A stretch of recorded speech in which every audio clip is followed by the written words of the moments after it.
Hello my dear friends, a very warm welcome to our series of current affairs cut short. Friends, today's topic is gamma ray emitting narrow line Seyfert galaxy, that is narrow line Seyfert galaxy. इसको abbreviate किया जाता है NLS galaxy की तरह, ठीक है. It is abbreviated as narrow line Seyfert NLS galaxy, ठीक है. तो ध्यान रखना, आज का जो टॉपिक है इसमें हम बहुत सारे कॉन्सेप्ट्स डिस्कस करने वाले हैं. For example Doppler effect. आप सभी ने जिसने भी मतलब साइंस लिया होगा, जो भी साइंस बैकग्राउंड से हैं, उन्होंने 11th एंड 12th में जब फिजिक्स पढ़ी होगी तो they must have read about Doppler effect, ठीक है. हो सकता है आप भूल गए हो, बट उसके लिए घबराने की जरूरत नहीं है, क्योंकि no doubt it was relatively a tough concept. Simple शब्दों में अगर मैं बताना चाहूँ तो जब भी कोई कहते हैं आपके तरफ व्हीकल आ रहा है, कोई व्हीकल आपकी तरफ आ रहा है, सपोज करो, ठीक है, यहाँ से कोई आपकी तरफ आ रहा है और वो हॉन्क करता है मतलब हॉर्न बजाता है, तो इन दैट केस जो साउंड होगा हॉर्न का, that will feel more loud, ठीक है. उसका प्रैक्टिकल एप्लीकेशन कुछ ऐसा है कि वो जो साउंड होगा हॉर्न का, that will appear to be more loud. इसके अलावा कोई पर्सन अगर आपसे दूर जा रहा है और वहाँ पे वो हॉर्न बजाता है, तो आपको उसके जो साउंड है कि एक्चुअल ध्वनि है, जो एक्चुअल इंटेंसिटी है, उसकी तुलना में इंटेंसिटी कम सुनाई देगी. क्यों? क्योंकि वो आपसे दूर जा रहा है. इसी को हम कहते हैं डॉपलर इफेक्ट. प्लीज़ ध्यान रखिएगा, इसको क्या बोलते हैं? डॉपलर इफेक्ट, ठीक है. तो मूवमेंट के हिसाब से कोई भी चीज़ आप जज कर पाते हो, उसकी इंटेंसिटी के हिसाब से आप जज कर लेते हो कि कितना तेज वो मूव कर रहा है, ठीक है. डॉपलर इफेक्ट के अलावा हम लोग आज के टॉपिक में ब्लैक होल प्लस गैलेक्सी, इन दोनों के बारे में देखेंगे कि ये दोनों कैसे इंटरैक्ट करते हैं या फिर कैसे एक दूसरे से रिलेटेड हैं. चलिए, जब आगे बढ़ते हैं तो देखते हैं सबसे पहले आज का प्रीलिम्स ओरिएंटेड क्वेश्चन. क्या देख रहे हैं? Prelims oriented question. तो दोस्तों एक चीज ध्यान रखना, आज का जो लेक्चर है that is very very much important, और इससे केवल और केवल यही क्वेश्चन नहीं बनता है, इससे और भी बहुत सारे सवाल बनेंगे. But for your practice I have given this question, ठीक है. तो red shift observed in spectrum of active galactic nucleus signifies expansion of universe, contraction of universe, please ध्यान रखना कॉन्ट्रैक्शन है, ठीक है, dominance of dark matter and creation of new stars, ठीक है. तो आई होप क्वेश्चन आपको समझ में आ गया है, ठीक है. जो भी स्टूडेंट्स साइंस बैकग्राउंड से हैं स्पेसिफिकली, वो इसको अटेम्प्ट करने की कोशिश करें. जो कॉमर्स एंड आर्ट्स बैकग्राउंड से हैं वो जरा भी पैनिक ना करें, क्योंकि मेरा काम है आपके लिए साइंस एंड टेक को सिंप्लीफाई करना, जितना सिंप्लीफाई कर सकते हैं. और खासतौर से हम इसीलिए ये सीरीज लेकर के आए क्योंकि आज की डेट में देखिए तो साइंस एंड टेक का वेटेज ही बढ़ रहा है और उससे रिलेटिवली थोड़े टफ क्वेश्चन पूछे जा रहे हैं. तो चलिए शुरू करते हैं आज का लेक्चर. सबसे पहला ध्यान दीजिए, रिसर्चर्स फ्रॉम एरीज. एरीज क्या है? आपका आर्यभट्टा रिसर्च इंस्टीट्यूट. इसके बारे में हम जरूर देखेंगे. आर्यभट्ट जी आपको पता है हमारे यहाँ के बहुत ग्रेट साइंटिस्ट थे एक टाइम पे, ठीक है, खगोलविद थे, ठीक है. और आर्यभट्ट के जी के नाम पे ही ये एरीज बनाया है हमने, और इसने कई सारे इंस्टीट्यूशंस के साथ टाई अप करके आज तक का खोजा गया सबसे farthest gamma ray emitting Galaxy को ढूंढा है, जिसका नाम दिया गया है NLS-1, ठीक है, NLS-1, ठीक है. तो ध्यान रखिएगा, NLS-1 is what is NLS-1? It is farthest gamma ray emitting Galaxy, ठीक है. तो इस पे भी एक पोटेंशियल क्वेश्चन डायरेक्टली पूछा जा सकता है. Recently seen in news, recently NLS-1 was seen in news, what is it, ठीक है. तो फिर आपको ऑप्शंस में दे देगा farthest gamma ray emitting Galaxy, और वही सही आंसर होगा, ठीक है. तो ये चीज ध्यान रखिएगा. चलिए, ये ध्यान रखना, ये फार्देस्ट गैलेक्सी नहीं है. This is not farthest galaxy we know, ठीक है. This is farthest galaxy that emits gamma ray, ठीक है, दैट एमिट्स गामा रे. अच्छा, अभी कितनी दूरी है दोस्तों? तो यहाँ एक छोटा सा करेक्शन कर लेना, 3.1 बिलियन लाइट ईयर्स अवे है. कितना है? 3.1 बिलियन लाइट ईयर्स अवे. तो दोस्तों हम लोग अक्सर एक कहावत कहते हैं कि when we look at the stars we are looking in the past. क्यों? क्योंकि दोस्तों लाइट को सोचो, उतना ट्रैवल करने में भी तो टाइम लगेगा ना, है ना. लाइट को भी जब ट्रैवल कर रही होगी लाइट, तो उसको वक्त लगेगा, डेफिनेटली वक्त लगेगा. तो कितना समय, कितना दूर है ये? 3.1 बिलियन लाइट ईयर्स अवे. मतलब अगर मान लो ये मेरा स्टार है और ये मेरी अर्थ है, मैं यहाँ से टेलीस्कोप लगा के देख रहा हूँ, तो मुझे जो लाइट आएगी मेरे तक, उसको ट्रैवल करने में 3.1 बिलियन ईयर्स लगे हैं. कितने लगे हैं? 3.1 बिलियन ईयर्स. और इसका मतलब क्या है? 3.1 बिलियन ईयर्स लगे हैं. इसका मतलब ये है दोस्तों कि मैं जो तारा देख रहा हूँ, जो मुझे दिख रहा है तारा, वो 3.1 बिलियन ईयर्स पुराना तारा दिख रहा है, ठीक है. समझ में आ रही बात? दैट इज व्हाई वी से कि when you look at the star you look in the past, ठीक है. It was formed when universe was 4.7 billion years old. तो ये कब बना था? जब यूनिवर्स 4.7 बिलियन ईयर्स ओल्ड था. और आज की डेट में यूनिवर्स की एज क्या है? 13.8 बिलियन ईयर्स है. कितना है? 13.8 बिलियन ईयर्स है. तो ये एक रफ एस्टिमेट है, ठीक है, ध्यान रखना ये चीज़. It is a unique class of active galactic nucleus fueled by a black hole of low mass and hosted by spiral galaxy। ध्यान रखना दोस्तों, ये क्या चीज़ है, ये एक unique class of active galactic nucleus है। एक्टिव गैलेक्टिक न्यूक्लियस मतलब क्या होता है, ऐसे गैलेक्टिक न्यूक्लियस मतलब गैलेक्सी में भी वो सेंटर पॉइंट होगा ना, जहाँ के जिसके चारों तरफ एकदम आराम से ये गैलेक्सी पूरी घूम रही है, ऐसा है ना, तो कोई एक सेंटर पॉइंट होगा, है ना। तो ये एक्टिव गैलेक्टिक न्यूक्लियस, क्यों एक्टिव गैलेक्टिक क्यों बोलते हैं इसको, क्योंकि देखो न्यूक्लियस तो समझ में आता है कि सेंटर है। एक्टिव क्यों बोलते हैं, क्योंकि लाइट बहुत सारी इमिट कर रहे हैं, बहुत सारी लाइट इमिट करते हैं, ठीक है। तो ये ध्यान रखना कि ये लो मास का ब्लैक होल के द्वारा फ्यूल्ड है, ठीक है। लो मास के ब्लैक होल क्यों रखा जा रहा है, क्योंकि देखो दोस्तों, जो गैलेक्सी होती है उसके सेंटर में इन जनरल काफ़ी मैसिव ब्लैक होल्स होते हैं, ठीक है। और जिस गैलेक्सी में मिला है दैट इज स्पाइरल गैलेक्सी। ध्यान रखना ये कैसी है, स्पाइरल गैलेक्सी है, ठीक है। अब इसमें काम कौन कौन किए, कौन कौन से टेलीस्कोप की मदद ली गई है दोस्तों, ध्यान रखना। Subaru telescope, the largest ground based telescope of 8.2 metre was used in this discovery. It is a Japanese telescope located in Hawaii, USA। तो ध्यान रखना लार्जेस्ट ग्राउंड बेस्ड टेलीस्कोप कौन सा है, सुबरू टेलीस्कोप है, ठीक है। और ये किसके द्वारा होस्टेड है, ये जापानीज टेलीस्कोप है जिसको लगाया गया है हवाई यूएसए में। ध्यान है पर्ल हार्बर, उसके पास में ही हवाई द्वीप है, ठीक है। तो हवाई द्वीप में इसको लगाया गया है, but it is a Japanese telescope, ठीक है।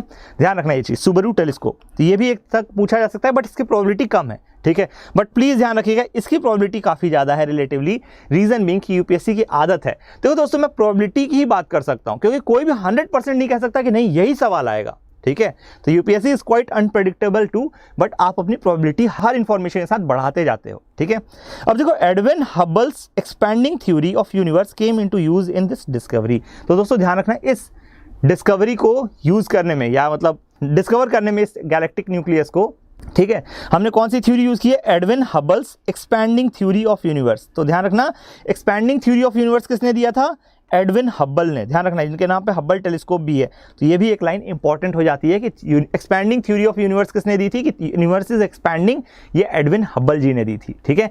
चलो अब देखो, एडविन हब्बल की जो एक्सपैंडिंग थ्योरी ऑफ यूनिवर्स जो है, या फिर मतलब थ्योरी ऑफ एक्सपैंडिंग यूनिवर्स है, वो ये कहती है कि galaxies are receding away from us, ठीक है। सपोज करो हम यहाँ पे हैं, ये बिग बैंग इवेंट हुआ और उसके बाद फिर गैलेक्सीज बनी, ठीक है। तो हम सपोज करो यहाँ पे हैं, तो हमसे जितने भी गैलेक्सीज दूर हैं, ठीक है, तो जितना दूरी है उसी प्रोपोर्शन में वो हमसे दूर चले जा रहे हैं, ठीक है। जितना ज़्यादा दूरी है उतने ही ज़्यादा वेलोसिटी उनकी प्रोपोर्शनेट है हमसे दूर जाने की, ठीक है। समझ में आ रही बात।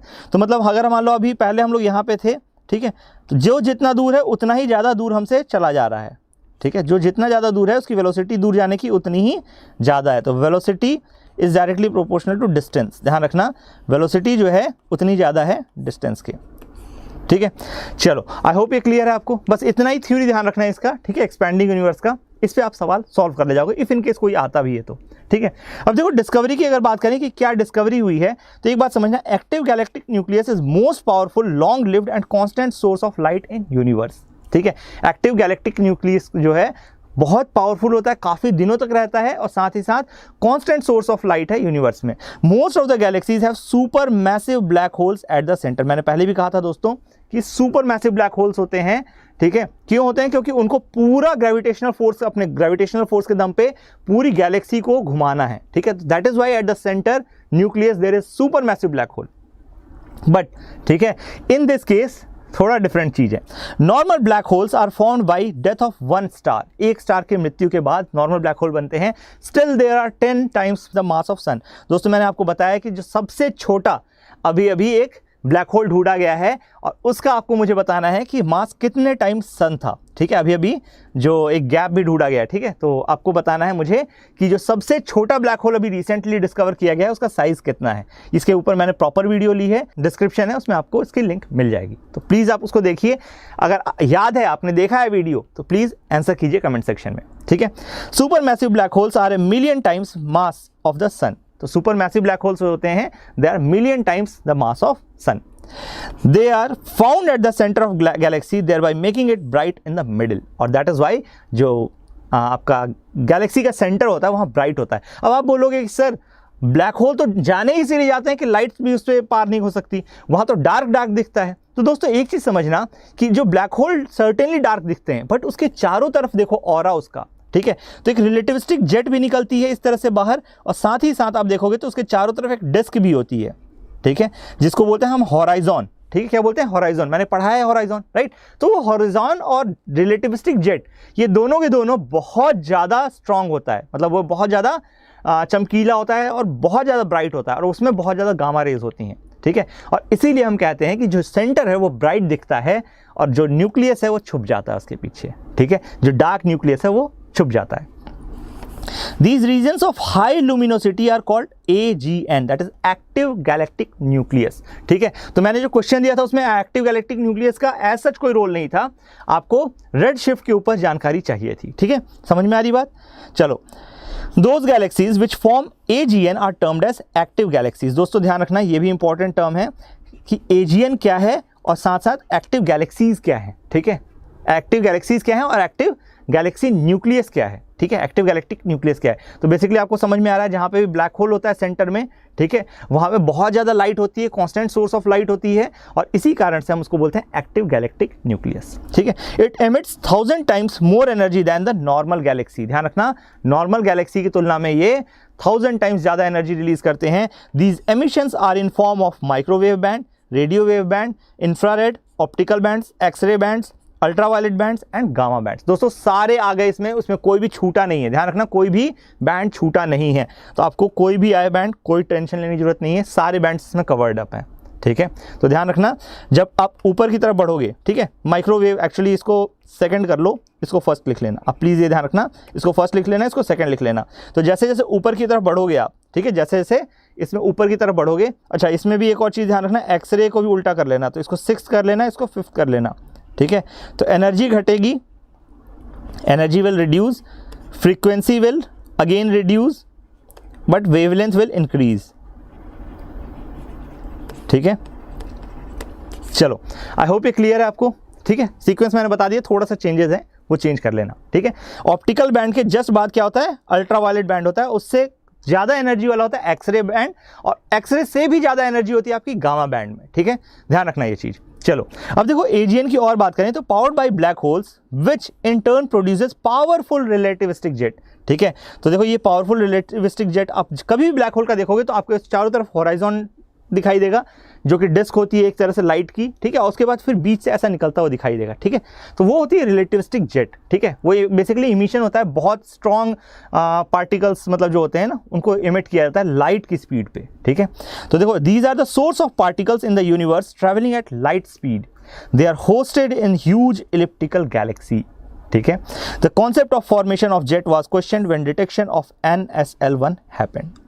NSL1 is unique class of AGN powered by black hole of low mass and hosted in spiral Galaxy. ध्यान रखना दोस्तों, ये यूनिक क्लास है और इसीलिए ये स्टेटमेंट दोबारा रिपीट किया गया है। क्यों?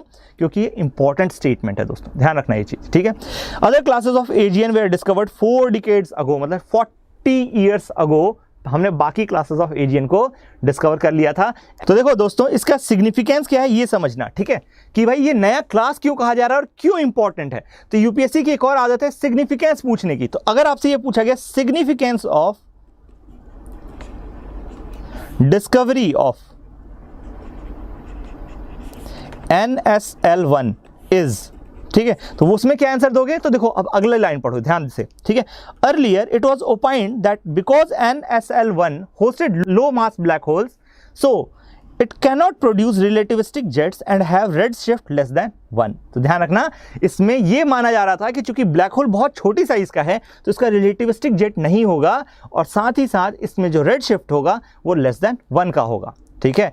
लेकिन जब अभी हमें रिसेंटली देखा गया कि गामा रेज इमिशन हो रहे हैं इससे, ठीक है, तो इसलिए हमें समझ में आया कि जो रेड शिफ्ट है वो मोर देन 1 है, ठीक है। तो ये ध्यान रखना, इसका सिग्निफिकेंस क्या है कि भाई अब हम समझ गए हैं कि जो लो मास ब्लैक होल्स हैं उनसे भी जो रिलेटिविस्टिक शिफ्ट होता है, उनमें रेड शिफ्ट होता है, वो 1 से ज़्यादा का होता है और उनमें भी रिलेटिविस्टिक जेट प्रेजेंट होती है, ठीक है। तो ध्यान रखना दोस्तों, इस बार ब्लैक होल से बहुत सारे करंट अफेयर्स से रिलेटेड न्यूज़ है, ठीक है। और आपको मैं पर्सनली एक्सपेक्ट कर रहा हूँ कि कोई ना कोई सवाल आ सकता है, ठीक है। ब्लाजार हो गया, कई सारे ऐसे न्यूज़ हैं जो कि स्पेस और ब्लैक होल से रिलेटेड हैं, तो प्लीज़ उसके बारे में बहुत ध्यान से जाओ, आपको मैं सारी लिंक्स डिस्क्रिप्शन में दे दूंगा, ठीक है।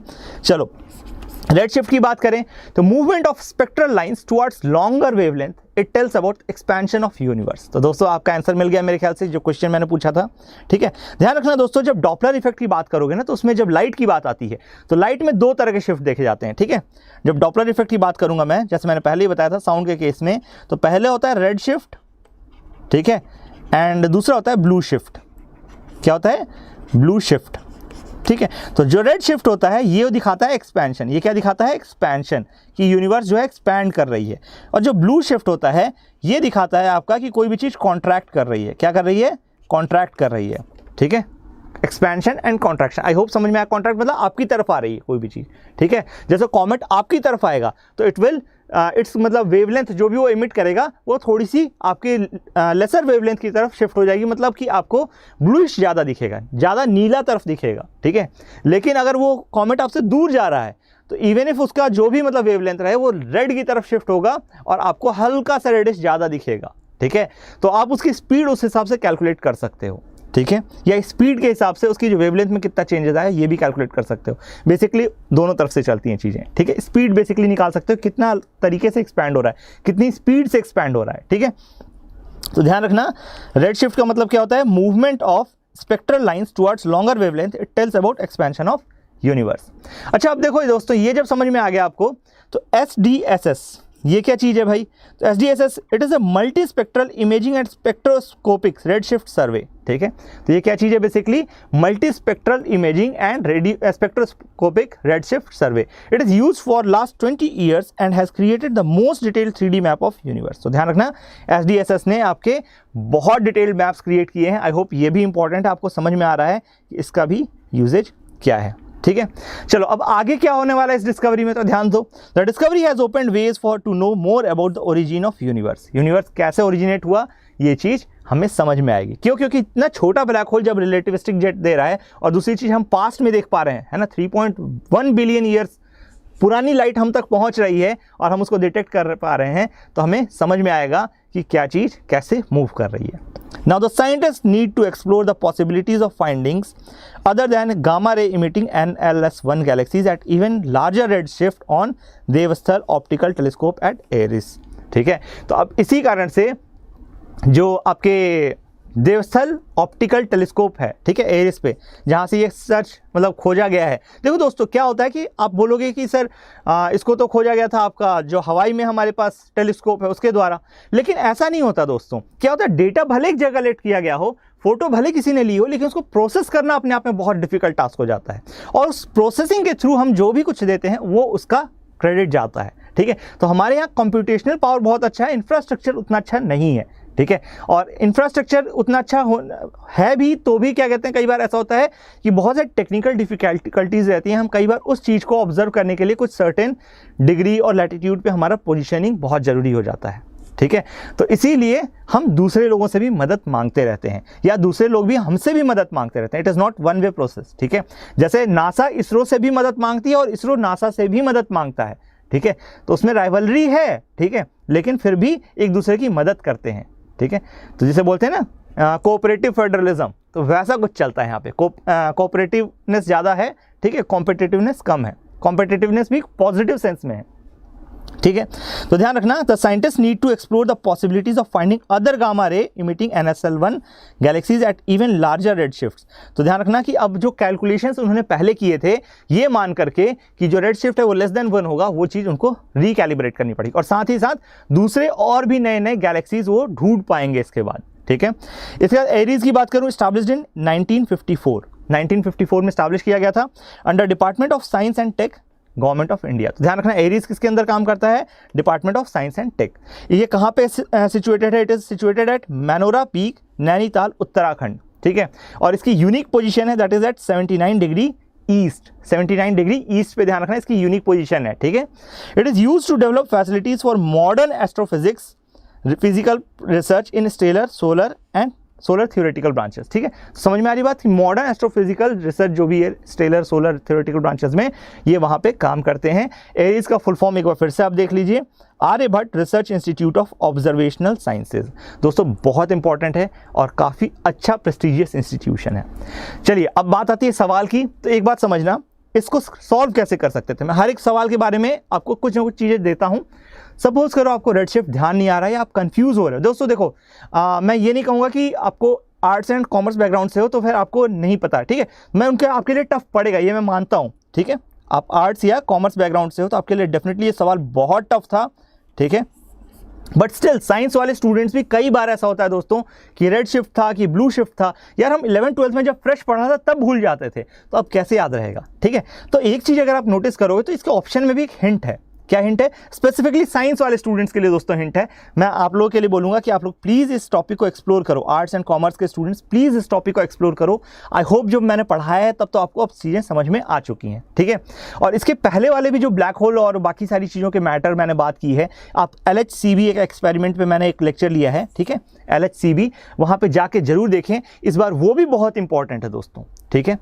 तो देखो, सबसे पहली बात तो ये है कि न्यू स्टार्स के फॉर्मेशन में ऐसा रेड शिफ्ट जैसा कुछ दिखता नहीं है, ठीक है। इन जनरल आपको पता होना चाहिए कि नेबुला क्या कहते हैं फॉर्मेशन हुआ था, ठीक है। नेबुला फॉर्मेशन से रिलेटेड है न्यू स्टार, लेकिन फिर भी चलो ये भी नहीं मालूम हमें कुछ कारण से, जो भी हम भूल जाते हैं दोस्त, it's common, very common human tendency, ठीक है। लेकिन देखो, contraction of universe and dominance of dark matter, दोस्तों ये दोनों ऑप्शन सेम दिखते हैं, सेम दिखते हैं। दैट मीन्स कि अगर यूनिवर्स कॉन्ट्रैक्ट कर रहा है तो ऑब्वियस ही बात है वहाँ पे डार्क मैटर कहीं ना कहीं बहुत मेजर रोल प्ले कर रहा है। और आप सभी को पता होगा, मे बी जिन्होंने भी साइंस ली हो, थोड़ा जिनका इस तरफ इंटरेस्ट हो, ठीक है, तो इन जनरल आप देखेंगे कि डार्क मैटर जो होता है वो कम है as compare to dark energy, ठीक है। और dark energy one is the one which is causing our universe to expand, ठीक है। डार्क एनर्जी क्या करवा रही है? हमारे यूनिवर्स को एक्सपैंड करवा रही है, और ये ज़्यादा है, डार्क मैटर की तुलना में ज़्यादा है। तो ऑब्वियस ही बात, हमारा सी तो गलत है, ठीक है। और आपको ये भी पता है कि हमारे यूनिवर्स कॉन्ट्रैक्ट नहीं कर रहा है। हम सभी ने कहीं ना कहीं बचपन में थ्योरीज पढ़ी हुई होती हैं कि क्या कहते हैं, हमारा यूनिवर्स जो है वो फैल रहा है, एक्सपैंड कर रहा है, ठीक है। तो इसीलिए आप कोशिश कीजिए कि बी को भी एलिमिनेट कर दीजिए, तो बी और सी आपका एलिमिनेट हो जाता है, ठीक है। अब देखो, बचता है creation of new stars and expansion of universe. अब एक चीज़ है इन जनरल देखना कि जब भी आपको अपोजिट स्टेटमेंट्स दिए हो, contraction of universe and expansion of universe, in that case answer उन्हीं दोनों में से एक होता है। इन दैट केस आंसर उन्हीं दोनों में से एक होता है। इन जनरल बोल रहा हूं। देखो, कुछ चीज़ें क्या होती है, स्मार्ट गेस पे वर्क करना पड़ेगा आपको दोस्तों, इसीलिए मैं ये सारी चीज़ें बताता हूँ। इट्स नॉट अबाउट कि आपका नॉलेज का सब्स्टिट्यूट है ये, ठीक है। इसीलिए मैंने लेक्चर पूरा लिया, उसके बाद एंड में मैं बता रहा हूँ कि ये चीज़ आप कर सकते थे अटेम्प्ट के दौरान, ठीक है। तो इसीलिए देखो, कॉन्ट्रैक्शन एंड एक्सपेंशन उल्टा पढ़ रहे हैं इन जनरल, इसीलिए मैं बोलूँगा कि आप you should go with A rather than creation of new stars, ठीक है। तो इसका आंसर भी आपका ए आएगा, एक्सपेंशन ऑफ यूनिवर्स। चलिए, आई होप आपको लेक्चर समझ में आया है और लेक्चर पसंद भी आया है। कोई डाउट हो दोस्तों तो feel free to ask in our comment section, वो हमेशा खुला हुआ है। आपका फीडबैक भी हमें बहुत ज़्यादा इंकरेजमेंट देता है। Please do like us, subscribe us और शेयर करें अपने ज़्यादा से ज़्यादा दोस्तों के साथ, क्योंकि जितने ज़्यादा लोगों के पास पहुँचेगा उतना ही हमारा मनोबल बढ़ेगा। चलिए, मिलते हैं अगले लेक्चर में। Till then, thank you and bye bye.